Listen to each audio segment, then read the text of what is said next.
नमस्कार दोस्तों, स्वागत है आप सभी का। मैं हूं मुकेश। दोस्तों, आज हम मैथ का एक बहुत ही महत्वपूर्ण टॉपिक पढ़ने जा रहे हैं जिसका नाम है नंबर सिस्टम यानी कि संख्या पद्धति।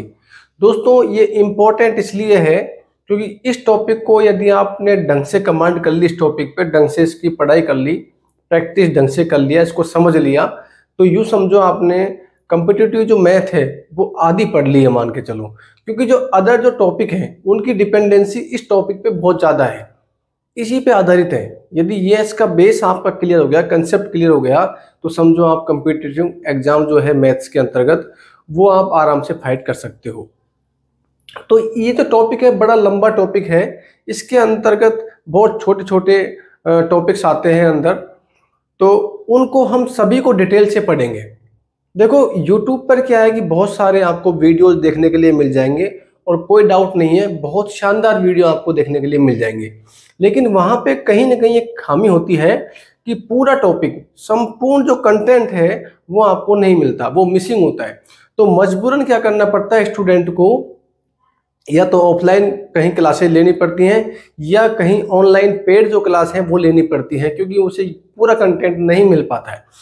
तो इसी कमी को मैं पूरा करने के लिए यहाँ पर एक सीरीज चला रहा हूँ जिसके अंतर्गत ये नंबर सिस्टम है, ये पूरा पढ़ाऊंगा मैं आपको। हो सकता है 4, 5 या 6 भी पार्ट आपको देखने के लिए मिल जाए, लेकिन पूरा कंटेंट आपको देखने के लिए मिलेगा नंबर सीरीज का।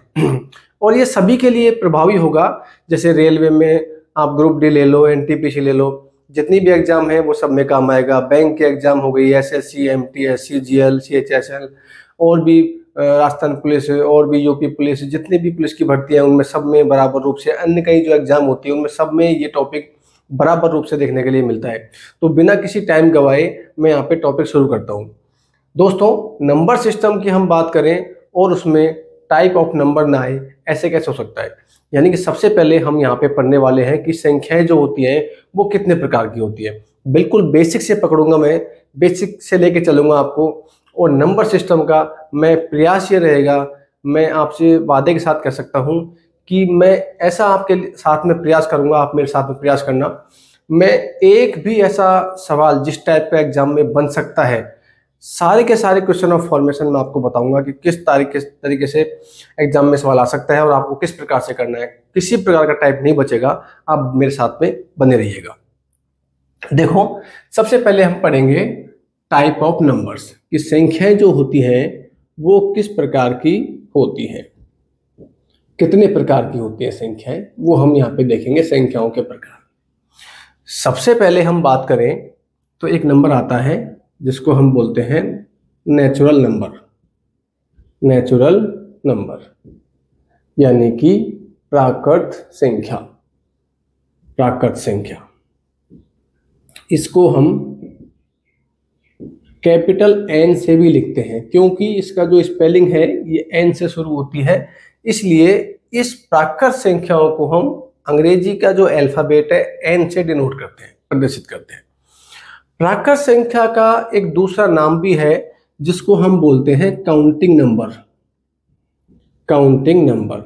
दोस्तों, काउंटिंग से आप समझ गए होंगे कि काउंटिंग से मतलब है गिनना, यानी कि हम जिन संख्याओं से गिनना प्रारंभ करते हैं वो सभी की सभी संख्याएं हैं प्राकृत संख्याएं कहलाती हैं, काउंटिंग नंबर कहलाती है। आप सभी जानते हो कि काउंटिंग 1 से शुरू होती है, 1, 2, 3, 4, 5, 6, 7 अनंत तक जाती हैं, और यही संख्याएं कहलाती हैं प्राकृत संख्या। यानी कि 1, 2, 3 ऐसे अनंत तक चलते जाओ, ये सभी संख्याएं प्राकृत संख्याओं में काउंट होती है। इसके बाद में हम आते हैं दूसरे नंबर की संख्या, जिसको बोलते हैं पूर्ण संख्याएं। पूर्ण संख्याएं, होल नंबर। ठीक है, अब ये क्या होती हैं समझने की कोशिश कीजिएगा।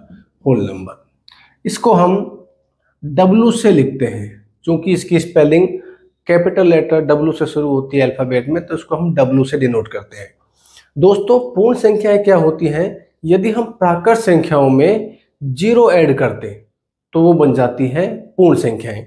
तो हम पूर्ण संख्याओं को किस प्रकार से डिनोट करेंगे? W is equal to 0, 1, 2, 3 and so on infinite तक। तो ये हो गई हमारी पूर्ण संख्या। अब बात करते हैं दोस्तों तीसरी संख्या, जिसे हम बोलते हैं पूर्णांक संख्याएं। पूर्णांक, जिसको हम इंटीजर भी बोलते हैं, इंटीजर्स, है ना। इसको हम आई से डिनोट करते हैं। किससे डिनोट करते हैं? आई से। अब पूर्णांक संख्याएं होती क्या हैं? देखो मित्रों, समझो आप पहले। पूर्णांक संख्याओं में पूर्ण संख्या सबको शामिल कर लो। एक तो पूर्ण संख्या जैसे 0, 1, 2, 3 एंड सो ऑन इनफाइनाइट तक, प्लस के इनफाइनाइट तक, ठीक है। अब इसमें आप ऋणात्मक प्राकृत संख्या भी शामिल कर लो। ऋणात्मक प्राकृत संख्या -1, -2, -3 और कहां तक? माइनस के अनंत तक। तो ये कहलाती है पूर्णांक संख्याएं। यानी कि पूर्णांक संख्याओं में क्या क्या शामिल हो गया? 0 शामिल हो गई, और प्लस की सभी प्राकृत संख्या, यानी कि मैं ये भी बोल सकता हूं कि सारी की सारी तो पूर्ण संख्याएं और सारी की सारी ऋणात्मक प्राकृत संख्याएं शामिल हो जाती हैं, तो वो कहलाती है इंटीजर प्राकृत संख्याएं। 4th नंबर पे आते हैं दोस्तों। तो जैसे मैं बात करता हूं 4th नंबर पे परिमेय संख्याएं। परिमेय संख्याएं, रेशनल नंबर भी कहते हैं इसे, रेशनल नंबर, रेशनल नंबर्स।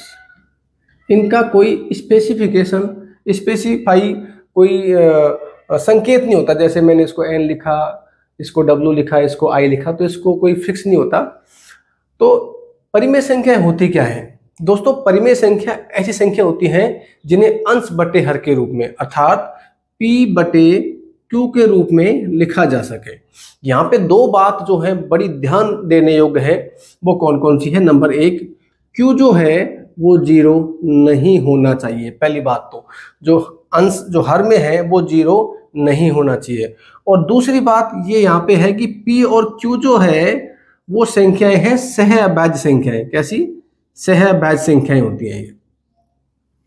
सहअभाज्य संख्याओं से मतलब ये है कि इन दोनों का हम निकालें, में से निकालें तो इनका में से 1 आता है। इन दोनों का में से निकालें तो कितना आता है? 1। वो सारी की सारी संख्याएं कहलाती हैं सहअभाज्य संख्याएं, परिमेय संख्या जिनको बोलते हैं। 5th नंबर हम बात करें तो वो होती है अपरिमेय संख्या। नाम से स्पष्ट है, इनको बोलते हैं इर्रेशनल, अपरिमेय संख्याएं। नाम से स्पष्ट है कि जो परिमेय संख्याएं ना हो वो कहलाती है अपरिमेय संख्या।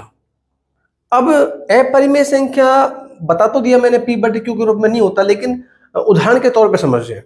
जैसे वर्गमूल 2, ऐसी संख्या जिसका पूरा पूरा वर्गमूल नहीं आता हो, उसके ऊपर वर्गमूल लगाओ।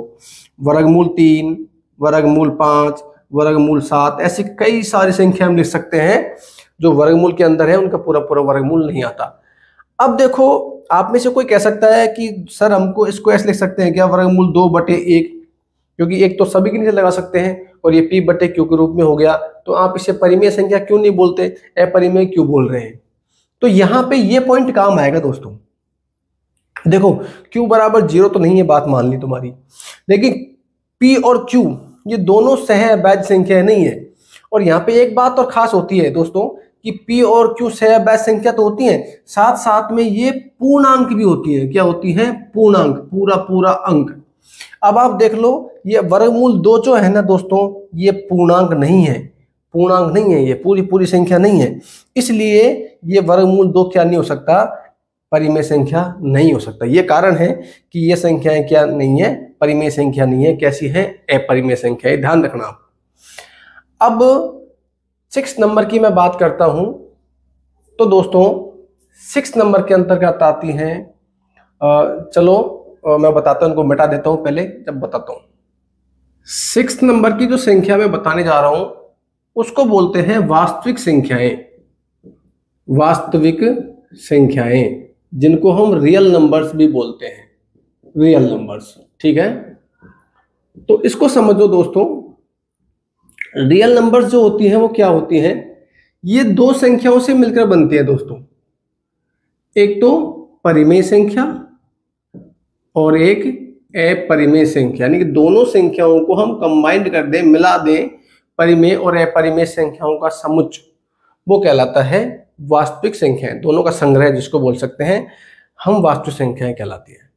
अब वास्तविक संख्याएं जो होती हैं दोस्तों, उसको संख्या रेखा पर प्रदर्शित किया जा सकता है। खास बात होती है संख्या रेखा क्या होती है, देखो नंबर लाइन जिसको बोलते हैं, बीचों बीच में जीरो होता है। आप पढ़ते हैं शुरू क्लासों में, इधर 1 2 3 प्लस के अनंत तक, ठीक है, और इधर -1 -2 -3 ऐसे माइनस के अनंत तक।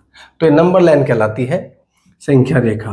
तो वास्तविक जो संख्या होती है उनको संख्या रेखा पर प्रदर्शित किया जा सकता है। और आपसे कोई पूछे तो आप बता सकते हैं कि परिमेय और अपरिमेय संख्याएं जो होती है मिलकर वो वास्तविक संख्याओं को प्रदर्शित करती है। नंबर 7, काल्पनिक संख्याएं। इसको आप ढंग से समझ लो। काल्पनिक संख्याएं होती क्या हैं, जिनको हम इमेजिनरी नंबर कहते हैं। इमेजिनरी नंबर ये क्या होती है, इनका उत्पत्ति कैसे होती है। वैसे तो मैं आपको एक आई बटन पे लिंक डाल दूंगा, यहाँ पे मैंने इसके बारे में संपूर्ण डिटेल से चर्चा की है, तो वहाँ पे आप देख सकते हो जाके, लेकिन यहाँ पे भी मैं बता देता हूँ आपको। देखो, काल्पनिक संख्या एक ऐसी संख्या होती है जो वर्गमूल के अंदर हो, और ऐसी संख्या जिसके ऊपर वर्गमूल हो और यहाँ पे कोई ऋणात्मक संख्या हो, जैसे -1 -2 वर्गमूल -3, मतलब वर्गमूल के अंदर माइनस की संख्या। ये सारी की सारी संख्याएं जो होती है ये होती हैं काल्पनिक संख्याएं, ठीक है। अब ये उत्पत्ति कहाँ से होती है, इनकी उत्पत्ति होती है एक द्विविक्त कर बोलते हैं, द्विघात समीकरण से पैदा होता है, b² - 4ac। तो वो मैं डिटेल दे दूंगा आपको आई लिंक पे, आई बटन पे, वहां पे आप जाके देख लो। लेकिन अभी फिलहाल आप इतना समझो कि काल्पनिक संख्या वो होती है जो वर्गमूल के अंदर हो और माइनस की हो।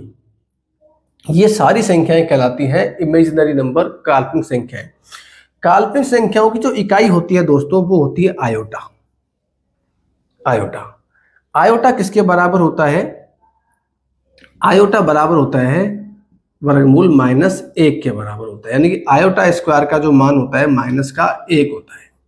जैसे मान लो मैं वर्गमूल 2 माइनस वर्गमूल 2 को मैं दिखाना चाहता हूं, तो कैसे दिखा सकता हूं? आयोटा की फॉर्मेट में।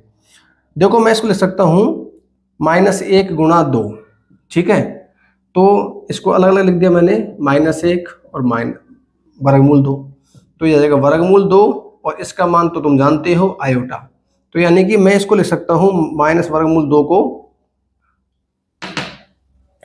-2 का वर्गमूल को लिख सकता हूं मैं वर्गमूल 2 आयोटा, ठीक है। अब वैसे और तरीके से समझो तुम, तो ये आती कैसे हैं? जैसे मैंने यहाँ पे लिख दिया x² बराबर -5, तो x बराबर हम लिख सकते हैं -5 का वर्गमूल। तो ये जो संख्या इस प्रकार की बनती हैं, ये बनती हैं काल्पनिक संख्याएं। ये द्विघात समीकरण से एक तरीके से इनका फॉर्मेशन होता है, यानी कि ऐसी संख्याएं जिनका हम वर्ग करें तो वर्गमूल की संख्या आती है, यूं भी कह सकते हैं हम। देखो, -5 का वर्गमूल है, इसका हम वर्ग करें तो क्या आता है बताओ? ये वर्ग से वर्गमूल हट गया तो क्या बचा? -5। तो हम यूं भी बोल सकते हैं कि ऐसी संख्याएं जिनका हम वर्ग करें तो उनका वर्ग क्या आता है? ऋणात्मक संख्याएं आती है। तो वो संख्या कहलाते हैं काल्पनिक संख्याएं। एक नंबर और होता है जिसको हम बोलते हैं कॉम्प्लेक्स नंबर, सम्मिश्र संख्याएं, उसके बारे में भी हम समझते हैं। अगली संख्या हम पढ़ते हैं, आई थिंक 8वां नंबर था, सम्मिश्र संख्याएं।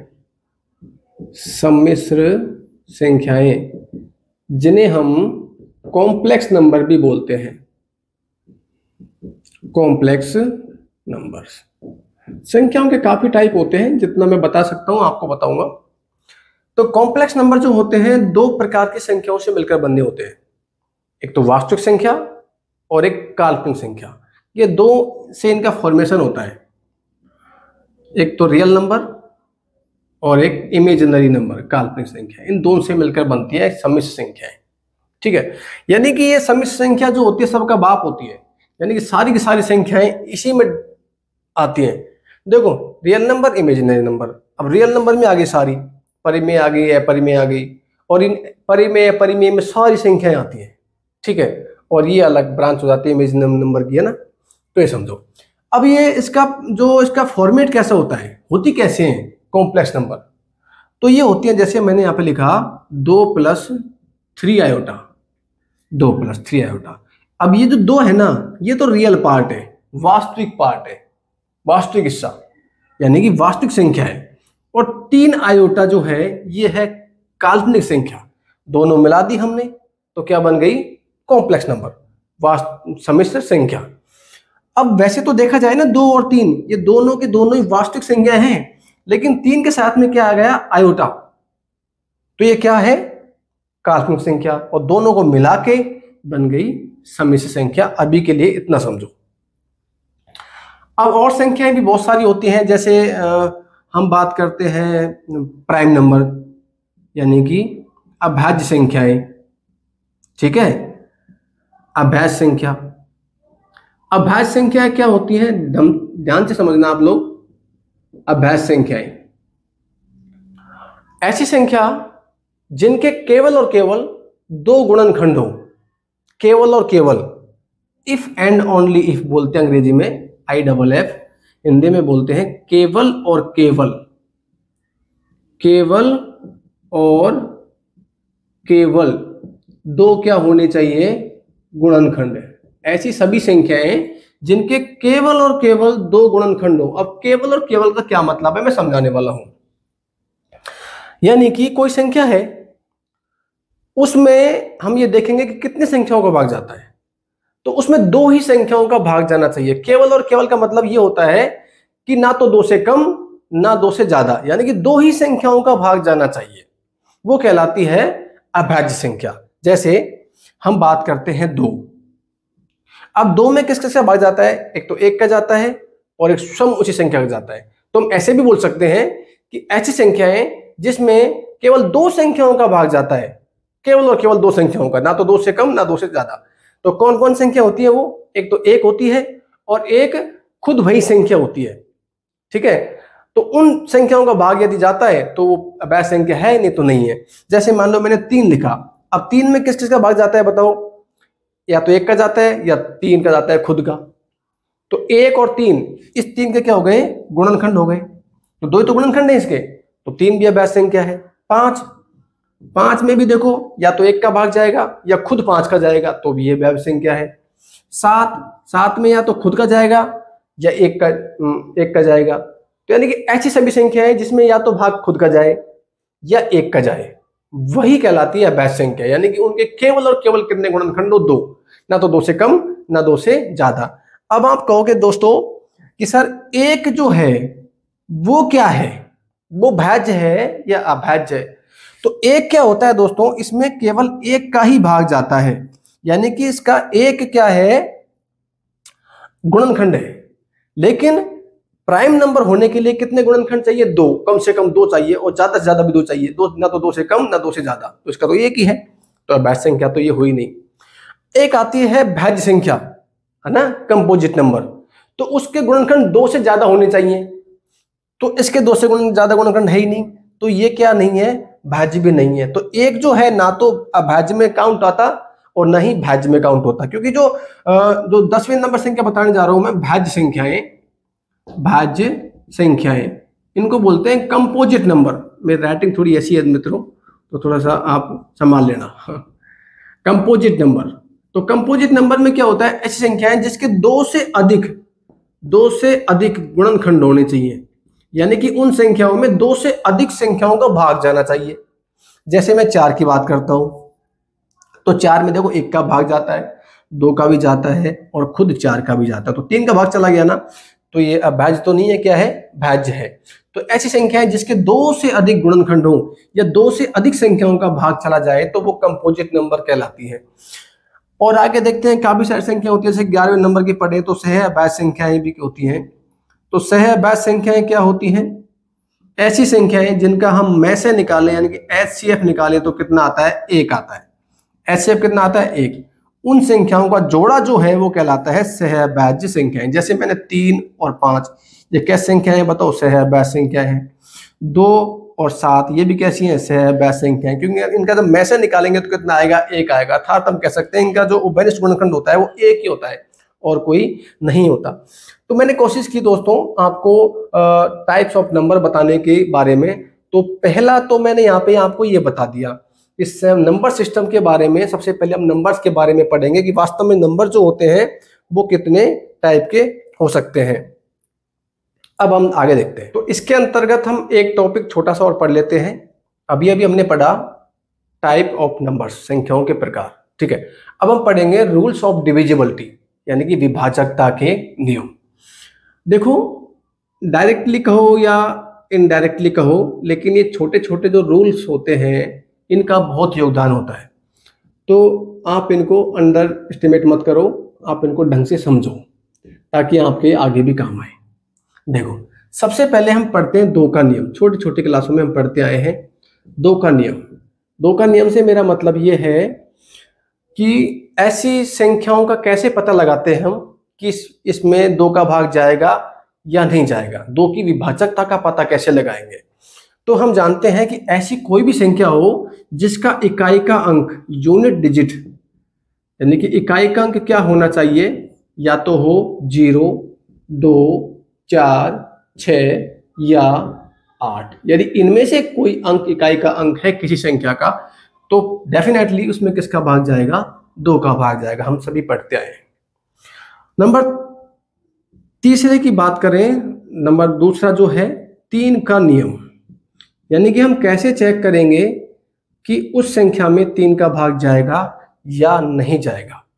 तो हम क्या करेंगे, जो संख्या दी गई है उसके डिजिट जो है, उसके अंक है, उनको हम जोड़ेंगे, ठीक है।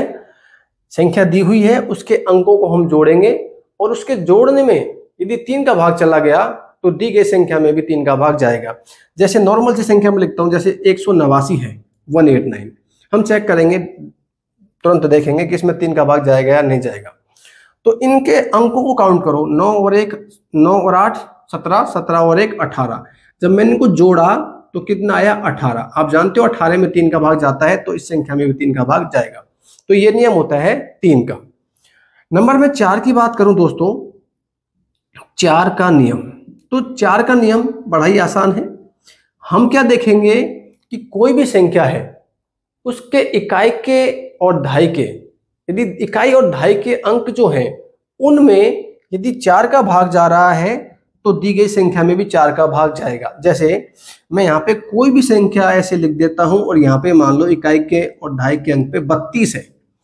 अब 32 में तो 4 का भाग जाता है, तो दी गई संख्या में भी 4 का भाग जाएगा। ऐसे हम मालूम करेंगे। एक दूसरा नियम भी और होता है, यदि कोई भी संख्या है, जैसे मैं यहाँ पे लिखा ऐसे, और उसके इकाई और दहाई के अंक पे यदि 0 आ रही है, हो सकता है यहां भी 0 आए, कोई दिक्कत नहीं है, लेकिन इकाई दहाई पे तो 0 आनी चाहिए। यदि ऐसा आप मालूम कर पा रहे हो तो 4 का भाग जाएगा, है ना। जैसे मैंने यहां पे लिख दिया, मान लो ये संख्या है, तो इसमें भी 4 का भाग जाएगा, क्योंकि इकाई और दहाई के अंक में कितनी है, 2 0 है। तो ये 4 का नियम कहलाता है। अब हम पढ़ते हैं दोस्तों 5 का नियम। बड़ा ही आसान है, आप सभी जानते होंगे, यानी कि ऐसी संख्या जिसका जो यूनिट डिजिट है, इकाई का जो अंक है, उसमें क्या क्या हो, या तो 0 हो या 5 हो। इन दोनों में से एक अंक किसी इकाई का अंक है किसी संख्या का, तो उसमें हम 5 का भाग आसानी से दे सकते हैं, पूरा पूरा भाग जाता है उसमें। नंबर 6 की मैं बात करूं, नंबर जो अगला नंबर जो भी है, 6 का नियम। 6 का नियम बिल्कुल 3 के नियम की डिट्टो कॉपी है। 3 के नियम में हम क्या करते हैं कि संख्याओं को जोड़ते हैं, और जोड़ में यदि 3 का भाग गया, सॉरी 6 का नियम अलग है, ये नहीं है, वो 9 का नियम है 3 की तरह। 6 का नियम में क्या होता है, सॉरी 6 के नियम में ये होता है कि आपको ये ध्यान रखना, 6 आता कब है, तो 6 आता है 2 गुणा 3 करने पर। तो आप ये ध्यान रखना, कोई भी संख्या है वो यदि 2 के नियम को और 3 के नियम को फॉलो कर रही है तो उसमें 6 का भाग जाएगा। अर्थात हम कह सकते हैं कि उस संख्या में 2 का भी भाग जाए और 3 का भी भाग जाए तो वो उसमें 6 का भाग जरूर जाएगा। ऐसा नहीं कि 2 का जाए 3 का नहीं जाए, ऐसा नहीं, 2 का भी जाना चाहिए 3 का भी जाना चाहिए। जैसे मैंने लिख दिया यहाँ पे 12 लिख दिया, अब आप देखो इसमें 2 का भी भाग जाएगा और 3 का भी भाग जाएगा, तो 6 का भी भाग जाएगा। ऐसा नहीं है कि 14 लिख दिया मैंने, यहाँ पे 14 में साफ 2 का जाता है लेकिन 3 का तो गया ही नहीं, मतलब 2 का भी जाना चाहिए, 3 का भी जाना चाहिए, तो उसमें किसका भाग जाएगा? 7 का। नंबर में 7 के नियम की बात करूं, अब 7 का नियम इतना इंपॉर्टेंट नहीं है लेकिन मैं आपको बता देता हूं 7 का नियम होता क्या है। जैसे मैंने मान लो 182 लिख दिया, ठीक है, छोटी संख्या से बताते हैं। अब इसमें क्या करूंगा, इकाई के अंक को छोड़कर, इकाई के अंक को छोड़कर, तो इकाई का अंक छोड़कर 18 हो गया, है ना। अब 18 जो है इसमें से ढाई इकाई का अंक है ना, इसका डबल घटा दो। इकाई के अंक को छोड़ के जो संख्या बची उसमें से इकाई का अंक का डबल घटा दो, तो 2 का डबल क्या होता है? 4। अब जो संख्या आई कितनी आई? 14 आई ना। अब इस 14 में 7 का भाग जाता है, तो दी गई संख्या में भी किसका भाग जाएगा? 7 का। एक्चुअली में क्या करते हैं कि जो इकाई की संख्या है उसको छोड़ के तो संख्या बच गई ना, उसमें से इकाई के अंक के डबल को घटा दो। ऐसा करने पर यदि संख्या में भाग जाता है तो दी गई संख्या में 7 का भाग जाएगा। ये कोई मोस्ट नहीं है लेकिन चलो मैंने बता दिया आपको, आया है तो। अब बात करते हैं 8th के नियम की, 8 का नियम की। 8 का नियम में क्या होता है? ये बिल्कुल 4 के नियम की तरह है। 4 के नियम में क्या बताया मैंने? इकाई और ढाई के अंक में यदि 4 का भाग जाता है तो दी गई संख्या में 4 का भाग जाता है। लेकिन 8 के नियम में क्या है? इकाई, ढाई और साथ में सैकड़ा और जोड़ लो। इकाई, ढाई और सैकड़ा यदि तीनों में भाग चला गया, जो इकाई, ढाई, सैकड़ा में जो संख्या बनी उस संख्या में 8 का भाग चला गया तो दी गई संख्या में भी 8 का भाग जाएगा। दूसरा नियम यह था कि लास्ट में कितने जीरो होनी चाहिए? 2 जीरो होनी चाहिए, तो 4 का भाग जाता है। यहां पे कितने जीरो होनी चाहिए? 3 जीरो होनी चाहिए, तो भाग 8 का जाएगा। सेम टू सेम है। नंबर 9 के नियम की मैं बात करूं, 9 का नियम, तो 9 का नियम दोस्तों ये कहता है जो 3 का नियम कहता है, सेम टू सेम। 3 के नियम में क्या कहते हैं? संख्या के अंकों को जोड़ो और जोड़ में यदि भाग चला गया 3 का तो 3 का भाग संख्या में जाएगा। इसी प्रकार इसमें भी है, दी गई संख्या को क्या करो आप? जोड़ो, अंकों को जोड़ो उसके, और उसके अंकों के जोड़ में यदि 9 का भाग चला गया, ठीक है, तो दी गई संख्या में भी 9 का भाग जाएगा। बिल्कुल 3 की तरह ही है, समझो। अब बात करते हैं 10 का नियम। तो 10 का नियम तो आप सभी जानते हैं, ऐसी संख्या जिसका इकाई का अंक, यूनिट डिजिट क्या होना चाहिए? 0, यानी लास्ट में क्या होनी चाहिए? 0, तो उसमें 10 का भाग जाएगा, अन्यथा नहीं जाएगा। अब एक नियम है 11 का नियम, ठीक है, वो देखते हैं कि 11 का नियम क्या है, और बड़ा इंपॉर्टेंट है, उससे संबंधित एग्जाम में सवाल आते हैं। देखिए 11 का नियम, ये देखते हैं, ये इंपॉर्टेंट है। 11 का नियम मतलब हम कैसे पता करेंगे कि संख्या दे रखी है वो 11 से विभाज्य है, यानी कि 11 का उसमें भाग जाता है, विभाजित होगी। तो कैसे, मैं उदाहरण से समझाता हूं, आपको बेटर समझ में आएगा। जैसे मान लो यहाँ पे मैंने कोई संख्या लिख दी, ये मैंने संख्या लिखी। अब हमको ट्राई करना है कि 11 का भाग इसमें जाएगा या नहीं जाएगा। तो आप एक काम करो, राइट हैंड साइड से पहली संख्या ले लो, ठीक है, इसके बाद में तीसरी ले लो, तीसरे के बाद में पांचवी, पांचवी के बाद में सातवीं, ऐसे आगे तो है ही नहीं, फिर एक एक संख्या छोड़ के इनको जोड़ लो आप। तो 7 में 5 जोड़ोगे 12, 12 में 3 जोड़ा 15, और 15 में 5 जोड़ा कितना आया? 20, ठीक है। अब बाकी की संख्याओं को जोड़ लो। 6 में 4 जोड़ा 10, 10 में 0 जोड़ा फिर से 10, और 10 में 4 जोड़ा 14। तो 2 संख्या आई, एक छोटी एक बड़ी। आप एक काम करो, इस छोटी संख्या में से बड़ी संख्या घटा दो, तो क्या बचा? यहाँ पे 6 बचा। अब ये सारा कमाल शेष फल पे होगा। यदि शेष जो बचा, घटाने पर जो शेष बचा, शेष फल नहीं सॉरी, शेष बचा, यदि वो शेष यदि 0 आता है या ऐसी कोई संख्या आती है जिसमें 11 का भाग जाता है, ऐसी कोई संख्या आती है जिसमें 11 का भाग जाता है या 0 आती है, तो उस संख्या में 7 का भाग, सॉरी 11 का भाग जरूर जाएगा। जैसे आप ये समझो कि यहां पे 0 नहीं होता, यहां पे 0 नहीं होता, यहां पे 6 होता मान लो, तो इनका योग तो 20 आया ही है। इनका योग करते देखो, 6 और 4 10, और 6 16, और 4 20, तो इसका भी क्या आ जाता? 20 आ जाता। तो शेष कितना बचता? 0। तो अब इस संख्या में 11 का भाग जरूर जाता, ठीक है। या फिर मान लो कोई ऐसा घटाते हम, या मान लो 11 आ जाता, या 22 आ जाता, ये 33 आ जाता, इस प्रकार की संख्या आ जाती जिसमें 11 का भाग जाता, तो दी गई संख्या में भी 11 का भाग डेफिनेटली जाता, वो विभाजित होती 11 से। तो अब ये वीडियो को बहुत ज्यादा लंबा नहीं करूंगा मैं, इसको ढंग से देखना आप।